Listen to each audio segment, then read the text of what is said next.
മതം ഏതായാലും സ്ത്രീകളോടുള്ള സമീപനത്തിൽ മാറ്റമില്ല. തുല്യത എന്നൊക്കെ എല്ലാവരും പറയും. പക്ഷേ മതങ്ങളെ നിയന്ത്രിക്കുന്ന പുരുഷ പുരോഹിതവർഗം സുപ്രധാന പൗരോഹിത്യ പദവികളിൽ നിന്നും അധികാര ഘടനകളിൽ നിന്നും സ്ത്രീകളെ അകറ്റി നിർത്തും.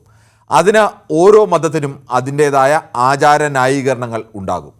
ഇതുമായി ബന്ധപ്പെട്ട സുപ്രധാനമായ ഒരു കേസ് സുപ്രീം കോടതിയുടെ 9 അംഗ ഭരണഘടനാ ബെഞ്ച് പരിഗണിക്കുകയാണ്. ഇന്ത്യൻ ഭരണഘടനയുടെ 25, 26 അനുച്ഛേദം ഉറപ്പു നൽകുന്ന മതസ്വാതന്ത്ര്യവും ഭരണഘടന തന്നെ ഉറപ്പു നൽകുന്ന തുല്യതയ്ക്കുള്ള അവകാശവും മറ്റ് മൗലിക അവകാശങ്ങളും തമ്മിലുള്ള ബന്ധമാണ് പരിശോധിക്കുന്നത്. ശബരിമല യുവതീ പ്രവേശനവും മുസ്ലിം പള്ളികളിലെ സ്ത്രീ പ്രവേശനവും അടക്കമുള്ള വിഷയങ്ങളും കോടതിയുടെ പരിഗണനയിലുണ്ട്.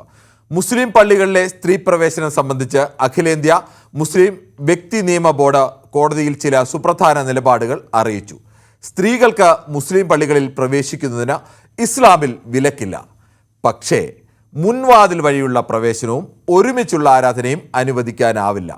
പ്രാർത്ഥനയ്ക്ക് പാലിക്കേണ്ട ചില അച്ചടക്കമുണ്ടെന്നാണ് അതിനുള്ള വിശദീകരണം.